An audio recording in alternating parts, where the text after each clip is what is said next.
Morning. कैसे हैं आप लोग? मैं ठीक हूँ, कर रही हूँ चाय नाश्ता। आइए आप लोग भी कर लीजिए। आज नाश्ते में आया है मुंगौड़ा हम लोग को और चाय।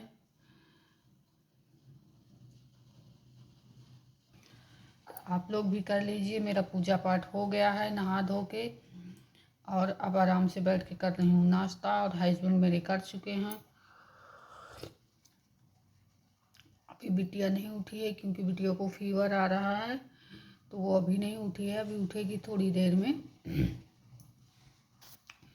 मैं ना मुंगौड़ों के साथ चटनी लेनी हूँ क्योंकि चटनी बहुत तीखी है और मुझे नहीं खाना क्योंकि मेरे पेट में जलन होने लगती, इसलिए तो मैं सिर्फ मुंगौड़े और चाय लूँगी नाश्ते में। बस मुंगौड़े तीखे नहीं है। मैंने एक टेस्ट कर लिया था, अगर ज़्यादा तीखे होते तो फिर मैं नहीं खाती, एक ही दो खाती, क्योंकि मेरे पेट में जलन होने लगती है। आप लोगों को तो पता ही है, शायद मैंने आप लोगों से बताया था कि मेरे पेट में छाले पड़े हैं।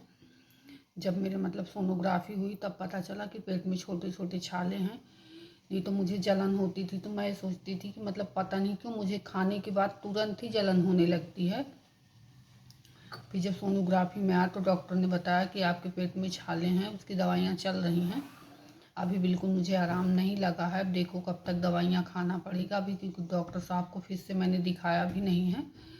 किसी दिन जाके दिखाती हूँ और बताती भी हूँ उन्हें कि बिल्कुल अभी मुझे आराम नहीं लगा है, इसलिए मैं तीखा बिल्कुल भी नहीं खा पाती हूँ। थोड़ा बहुत सब्जी वब्जी ले लेती हूँ थोड़ी बहुत, बस। नहीं तो नहीं खाती हूँ। कुछ दिन नहीं खाऊंगी तो ठीक ही हो जाएगा। बस मेरी ऐसी ही कहानी चल रही है।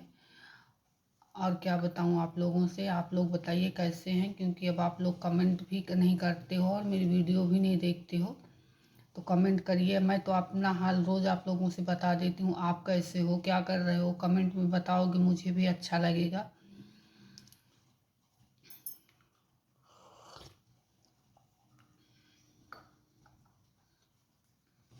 मेरी यूट्यूब फैमिली कैसी है, मुझे बहुत अच्छा लगता है जब आप लोग कमेंट करते हो। हर वीडियो में मैं आप लोगों से यही कहती हूँ कि आप लोगों का साथ और सपोर्ट की मुझे ज़रूरत है। तो ऐसे ही आप लोग साथ और सपोर्ट देते रहिए, क्योंकि आप लोगों की सपोर्ट की बहुत बहुत ज़रूरत है मुझे।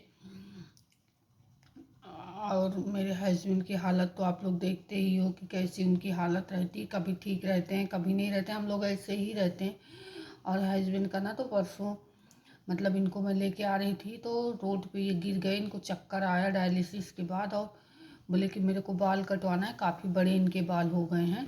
तो मैंने कहा चलो कटवा देते हैं। तो जैसे इनको मैं लेके गई, मैंने इनको बैठा दिया और मैंने कहा आप बाल कटवाओ, मैं आ रही हूँ, क्योंकि कुछ सामान भी लेना होता है मुझे। तो मैंने कहा आप बाल कटवाओ, मैं आ रही हूँ लेके। तो इन्होंने बाल नहीं कटवाया, बोले मेरे को चक्कर आ रहा है। वहाँ से नाई की दुकान से उठकर बाहर चले और ये रोड पे गिर गए, इनको चक्कर आ गया। कट गया था, यहाँ हाथ में भी कटा और पैर में भी थोड़ा सा कट गया था।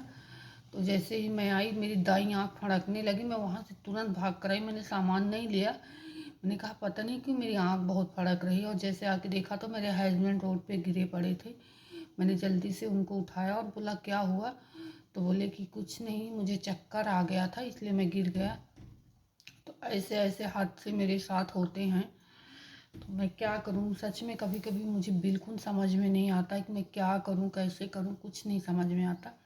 इसलिए ना मैंने पिछली वीडियो में आप लोगों से बताया भी था कि मैं इसीलिए अपने हस्बैंड को एक मिनट के लिए अकेला नहीं छोड़ती हूँ। क्या करूँ, ऐसे ही कुछ ना कुछ हादसा उनके साथ हो ही जाता है। कभी बीपी बढ़ गया, फिर ले जाके हॉस्पिटल में इनका बीपी शुगर करवाया तो बीपी शुगर दोनों कम था, इसलिए इनको चक्कर आ गया और गिर गए। तो हम लोग डायलिसिस के बाद 10 मिनट रेस्ट करके तभी निकलते हैं। उस दिन भी रेस्ट किया था, फिर आए हम लोग उसके बाद डायलिसिस के बाद। लेकिन ऐसा हो गया तो उस दिन से मुझे और भी बहुत ज़्यादा घबराहट होने लगी है, क्योंकि अब मैं एक मिनट के लिए भी अकेला नहीं छोड़ूंगी उनको। और हाँ, आप लोग सोचते होंगे कि डायलिसिस में तो हस्बैंड अकेले ही जाते हैं, तो क्या करें। फिर या तो 2-2:30 बजे जाएंगे तो हम 8-9 बजे रात को आएंगे, और बिटिया अकेले रूम पे रहती है। तो इसलिए हमें हस्बैंड को पहले ही जाना पड़ता है। पहले चले जाते हैं 1-2 घंटे पहले, फिर टिफ़िन आता है तो मैं लेके जाती हूँ।